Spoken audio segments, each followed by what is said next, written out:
Sudden planning হয়েছে, আমরা যাব সিলেট। ব্যাগ গোছাতে হবে, এখানে ডাইপার নেওয়া হচ্ছিল আর ব্যাগটা পুরো গুছিয়ে দিয়েছে আমার ননদ। আমাদের আর কি কাপড় চোপড়, পুরো ব্যাগে তো বাবুর কাপড় চোপড় নিয়েই শেষ হয়ে গেল। আমি যেহেতু প্রচন্ড অলস একটা মেয়ে আর আমার ননদ আমাকে প্রচন্ড ভালোবাসে, ও আমাকে নিজে থেকেই ব্যাগ গুছিয়ে দিচ্ছে। আজকেই প্রথম না, আমি যখন ঢাকা থেকে শেরপুরে যাই সেই আমার ব্যাগ গুছিয়ে দেয়, আবার ঢাকা থেকে যখন আমি খুলনাতে ব্যাগ করি তখনও সেই ব্যাগ গুছিয়ে দেয়। এই যে আমার জামাগুলো সুন্দরভাবে ভাঁজ করে নিচ্ছিল, ছোট মানুষ তো যেটুকু পারে আর কি। এই যে আমরা ট্যুরে যাব, যেহেতু এটা খুব সাডেন প্ল্যান, কোনো পরিকল্পনা ছিল না, তাই সবকিছু নিয়েও আসা হয়নি। সে এই ব্যাগটা কিনে নিয়ে এসেছে। আর আমাদের টিকিট কাটা হয়েছিল 12টার দিকে, রাত 12টায় গাড়ি। আমরা বাস কাউন্টারে পৌঁছে গিয়েছিলাম। বাস 15 মিনিট, অলমোস্ট 15 মিনিটই লেট করেছে।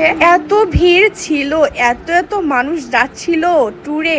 যাই হোক, ফাইনালি আমাদের বাস চলে এসেছে, আমরা উঠে পড়ছি। আমাদের সিট ছিল রাত 3টা বা 4টা নাগাদ, আমার সঠিক মনে নেই। ব্রেক দিয়েছিল, হোটেল ব্রেক। আমরা সেখানে গিয়ে স্যান্ডউইচ খেলাম, আইসক্রিম খেলাম, একটু ফ্রেশ হলাম। কপাল এতটাই খারাপ ছিল যে পানিও ছিল না ওয়াশরুমে। যাই হোক, ভিডিওটা বেশি বড় করব না, যেটুকু মূল সেটুকুই দেখাবো। এই পর্যায়ে আমরা চলে গিয়েছিলাম সিলেটে আর আমরা উঠেছিলাম হোটেল পানসি ইন এ। আমাদের চেক ইন ছিল 1টা আর চেক আউট ছিল 12টা। আমরা পৌঁছে গিয়েছিলাম 7:45টার দিকে আর এতক্ষণ আমাদের বসে থাকতে হয়েছে প্রায় 3 ঘন্টার মতো। 10টার দিকে আমরা যে রুমে ছিলাম তারা চেক আউট করেছে এন্ড আমাদের ক্লিন করে দেওয়া হয়েছিল 10টার দিকে। এর মানে হচ্ছে আমরা চেক ইন করি 10টায়। আমরা যে হোটেলটাতে উঠেছি এখানে breakfast and dinner complimentary, so আমরা ব্রেকফাস্টটা করে নিলাম। আর ব্রেকফাস্টে কি ছিল সেটা অবশ্যই দেখাবো, তার আগে হোটেলটা ভালোভাবে দেখিয়ে নিচ্ছিলাম। আমরা এত সকালে পৌঁছে গিয়েছি যে এখন অবধি কেউ আসেইনি। চলুন এখন সকালে নাস্তাটা করা যাক। নাস্তা করে ফ্রেশ হয়ে রেডি হয়ে ঘুরতে যেতে হবে।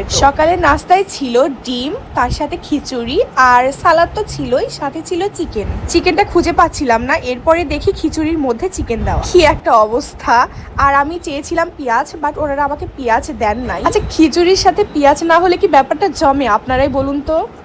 যাই হোক, খুব আস্তে আস্তে খাচ্ছিলাম কারণ আমাদের কোনো তাড়া ছিল না, রুম তো আমরা পাই। আর যারা এখন বর্তমানে রুমে আছে তারা কখন চেক আউট করবে উই ডোন্ট নো।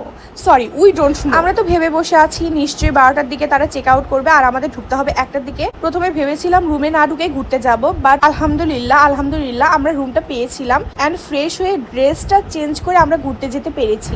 ও আচ্ছা, খিচুড়ির সাথে কিন্তু আবার চাও ছিল সকালের ব্রেকফাস্ট। আমরা খেয়ে এসে একটু অপেক্ষা করতে না করতেই দেখলাম যে আমাদের রুমটা ছেড়ে দিয়েছে। এখন আমরা যাচ্ছি। ভেবেছিলাম রুম ট্যুর দিব, বাট রুম ট্যুর দেওয়া হয়নি কারণ প্রচন্ড ক্লান্ত ছিলাম। এর মাঝখানে আমরা ঘুরেছি, সেই ভিডিওগুলো পরের ভিডিওতে শেয়ার করব। আর এই যে বিকেলবেলা চা আর তার সাথে নাস্তা করে নিচ্ছিলাম। আমরা রুমে 30 মিনিটও ওয়েট করিনি, জাস্ট ফ্রেশ হয়ে গো।